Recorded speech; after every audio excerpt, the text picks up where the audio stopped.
안녕하십니까. 투영입니다.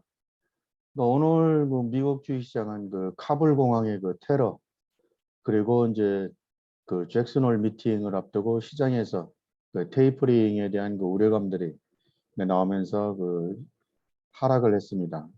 5일 연속 상승한 이후에 이제 조정을 받은 것인데, 그렇게 조정폭을 보면은 상승폭과 대비해서 조정폭을 보면 그렇게 큰 문제점이라고 생각하기는 어려운데, 그렇지만 이제 중요한 이벤트들이 지금 놓여 있기 때문에 시장에 대한 관심사는 더욱더 높아지고 있는 것 같습니다.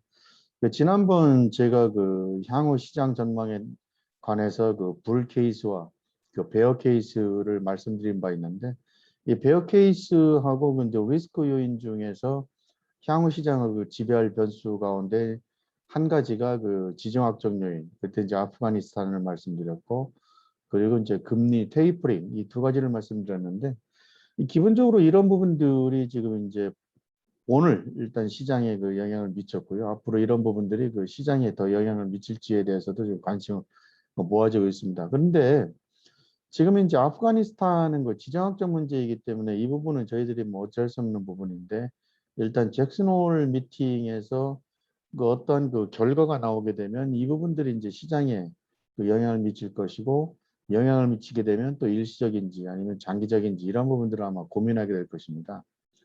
근데 현재 이제 오늘까지 나온 외신들을 종합을 해보면 이전과는 달리 잭슨홀 미팅을 앞두고 페드 내 멤버들이 이 테이퍼링을 조기에 실시해야 된다는 주장들이 지금 계속 나오고 있습니다. 물론 이제 이에 관해서 파월 의장은 아마 조만간 실시하지 않을 것이라는 의사를 이제 피력할 것이라고 하는 것이 이제 대부분의 전망인데, 어쨌든 간에 관심은 가질 수밖에 없는 그런 상황입니다. 그런데 이제 현 시점에서 너무 당연한 얘기지만, 그렇다면 이 테이퍼링을 하게 되면 또는 금리 인상을 하게 되면 일단 시장은 어떻게 영향을 미칠 것인지 이 부분에 대해서 이제 관심을 가질 텐데, 이런 부분들을 빅스를 통해서 한번 풀어보려고 합니다. 기본적으로 이제 공포지수로 알려진 빅스 지수는 사실상 매우 시장 참여자가 적은 옵션 거래, 그러니까 옵션 시장에 매우 시장 참여자가 적음에도 불구하고 대표적인 투자 심리 변동성 지표로 지금 알려지고 있는데, 그 그렇지만 이제 빅스 지수가 항상 그렇지만 절대적인 수준이 중요한 것이 아니라 이게 방향이 제일 중요한 것 같습니다. 그래서 빅스가 10이든 30이든 이렇게 큰 중요한 것 같지는 않고요. 물론 이제 20, 지지선, 저항선인 20을 뚫느냐 아니면은 다시 내려가느냐, 이제 이 부분에 따라서 단기적으로 주가가 출렁이겠지만, 기본적으로 장기적인 흐름을 보면 절대적인 수치는 중요하지 않다라고 말씀을 드릴 수 있겠습니다. 일단 제가 예전에도 이제 처음부터 말씀드렸는데, 시장을 전망할 때 빅스의 흐름을 유심히 관찰해 보는 것이 기본적으로 시장에 대한 통찰력을 얻는데 상당히 많은 도움을 준 것 같습니다. 이제 제 경험적으로 그렇습니다. 그래서 투자자 여러분들도 이러한 빅스 지수를 한번 좀 계속 관찰해 보시면서 시장에 대한 통찰력을 기르셨으면 하는 마음에서 오늘 이 시간을 마련했습니다. 물론 이제 빅스에 대해서 어떤 조치든지 취할 수 있는 기관이 있습니다. 이게 바로 미국 연방준비은행인데요. 역사적으로 체계적 위험으로 인해서 변동성이 급등하고 이로 인해서 주식시장이 하락을 하게 되면 페드가 시장에 개입했던 많은 사례가 있습니다. 그래서 페드 푸시라는 용어도 생겼는데요. 이것은 1987년도 10월에 주식시장에 이제 크래시가 왔을 때 너무나 유명한 그린스펀 페드 의장이 시장을 안정시킨 데서 유래한 말입니다. 지금도 작동하고 있는 것 같고요. 코로나 위기가 벌어졌을 때 연준이 취했던 정책은 바로 이런 부분들이 아니냐. 페드의 영향력은 그렇게 좀 볼 수 있겠습니다. 그렇다면 앞서도 말씀드렸지만 이제 조만간 또는 내년 아니면 2023년이 될지도 모르는데, 이 페드가 지금껏 취해졌던 완화 정책을 포기하고 긴축 정책으로 선회를 하게 되면 그렇게 되면 시장에서는 어떤 현상이 벌어질까요? 뭐 저도 굉장히 많이 궁금한 부분이고 여러분도 궁금하실 텐데요. 현재 시장에서는 저 가장 그 적극적인 공격적인 그 전망으로는 그 올해 말 그래서 그 내년 초에 그 금리 인상을 단행할 것으로 예상을 하고 있고요. 테이퍼링도 빠르면 그 11월부터 이렇게 실시할 것으로 예상하는 그런 그 기관들도 나오고 있습니다.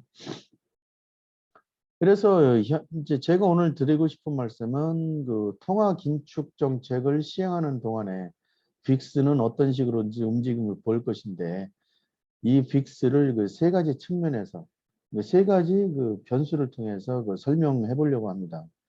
일반적으로 그 변동성이 그 증가한다는 것은 그 주식시장이 그 하락한다는 것을 의미한 것으로 인식되었기 때문에 이 부분이 그 상당히 그 중요하다고 생각을 합니다. 그래서 이 분석은 오늘 말씀드릴 내용은 포트폴리오 그 포지션에 대한 그 가이드 역할을 할 것으로 그 생각을 하고 있습니다. 제일 먼저 여러분들에게 말씀드릴 부분은 이제 첫 번째 요인은 그 1990년도 이후에 그 빅스 지수의 그 장기적인 그 흐름을 보게 되면 기본적으로 그 매크로 환경과 그 시장 불확실성이 그 변동성을 견인했다는 점을 그 확인할 수 있습니다. 이 검은색 선은 그 빅스가 그 고점에서 저점까지, 저점에서 고점까지 이제 부분을 나타낸 것인데요. 이 차트에서 알 수 있는 그 사실을 그 말씀을 드려보면 실질적으로 그 1990년도의 그 상황을 보시면 이 걸프 전쟁이 터졌던 1991년도 이후에 그 걸프 전쟁 이후에 빅스가 5년 동안 이렇게 그 하락했고요. 그리고 이제 닷컴 버블이 이어지기까지 2000년도까지 그 빅스 지수가 그 급등을 했습니다.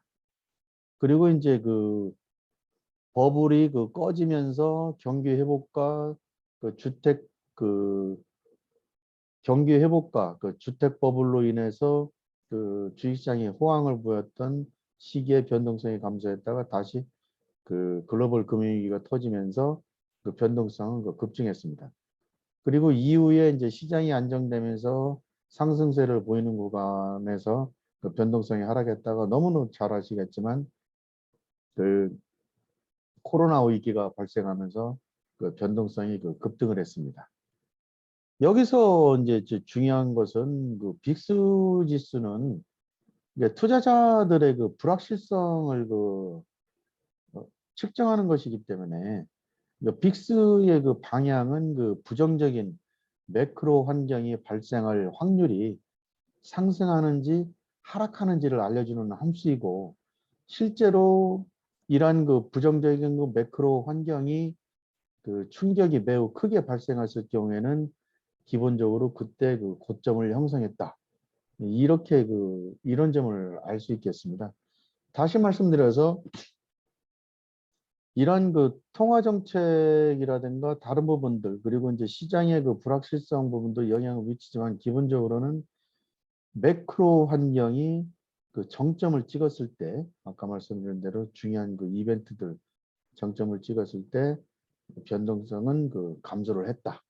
이렇게 지금 말씀을 드릴 수 있겠습니다. 두 번째 요소는 그 페드가 그 채권 매입 프로그램을 그 축소하는 그 테이퍼링을 그 실시했을 경우에 빅스는 그 어떤 모습을 보였는지를 그 살펴보도록 하겠습니다.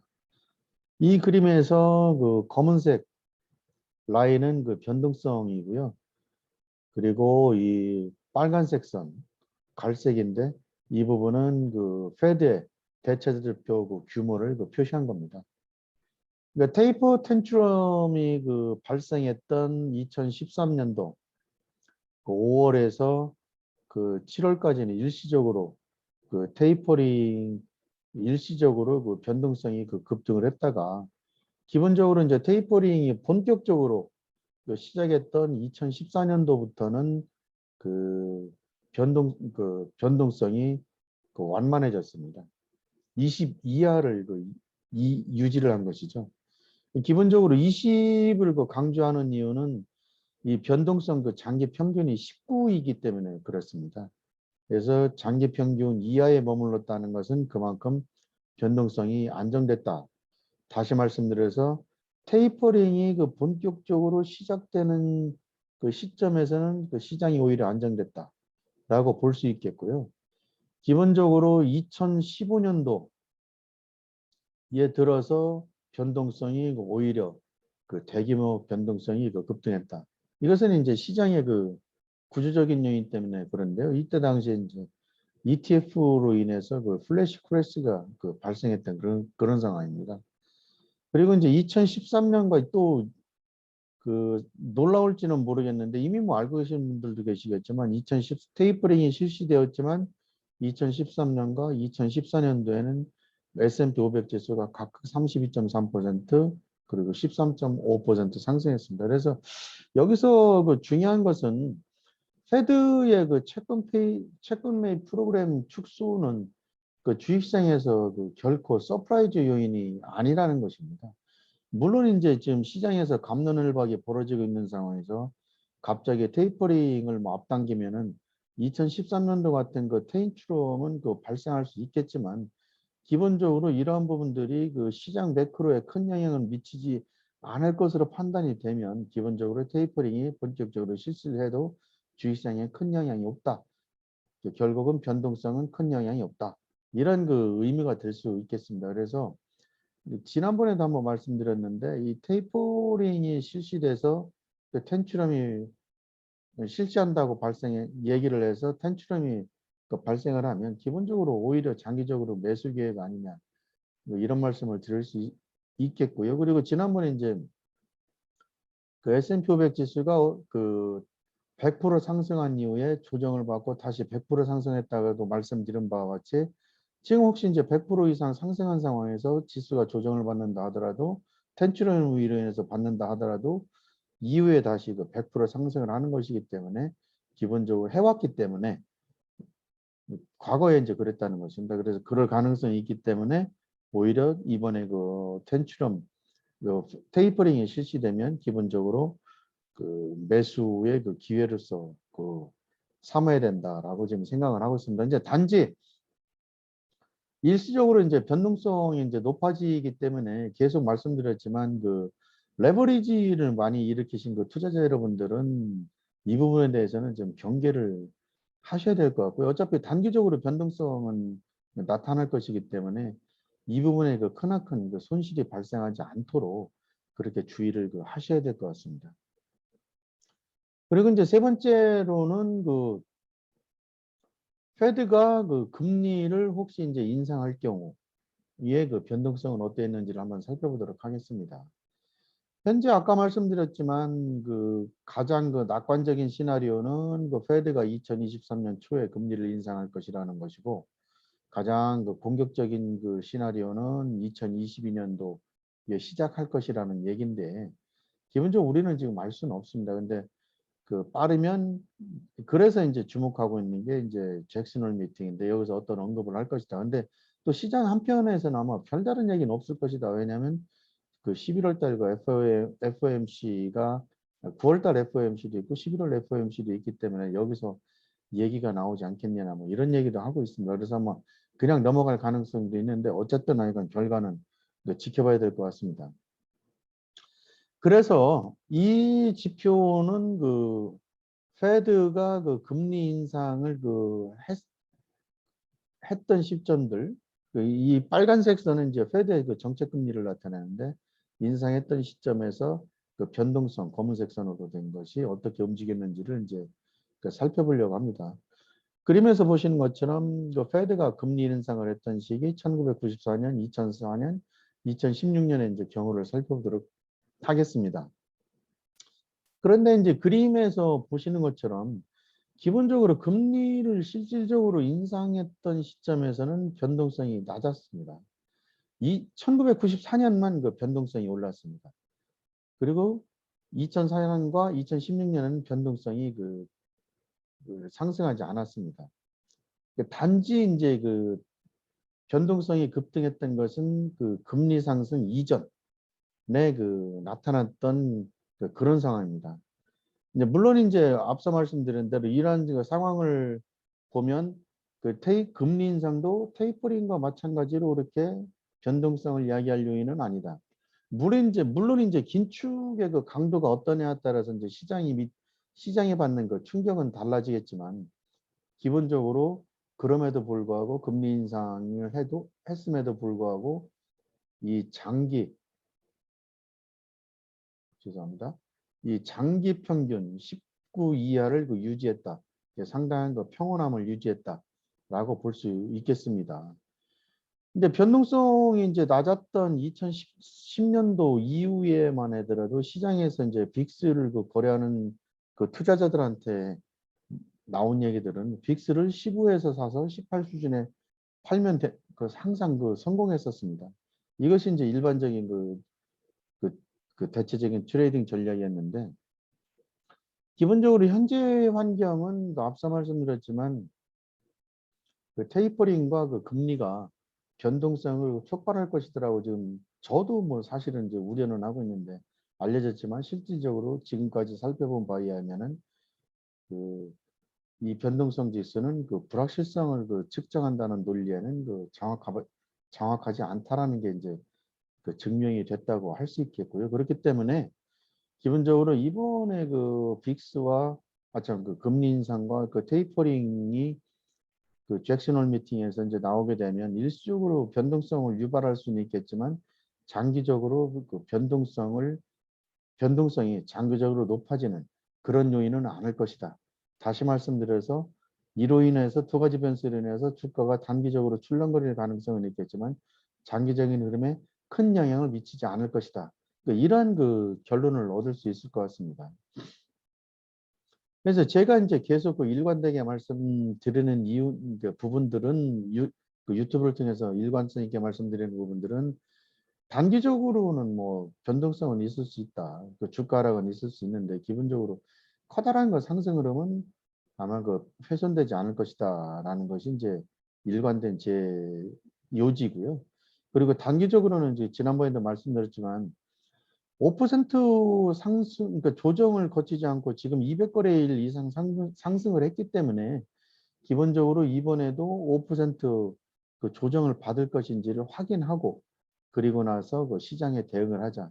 이것이 이제 계속된 그 일관된 주장입니다. 이에 따라서 이제 혹시 이제 그런 그 상황이 오면 지난번에 말씀드렸던 변동성에 대비한 일련의 그 ETF 그 상품들을 통해서 변동성을 대비하는 것도 효과적인 전략일 수 있겠다. 지금까지 이제 변동성에 관한 그 얘기들을 종합한 것이고요.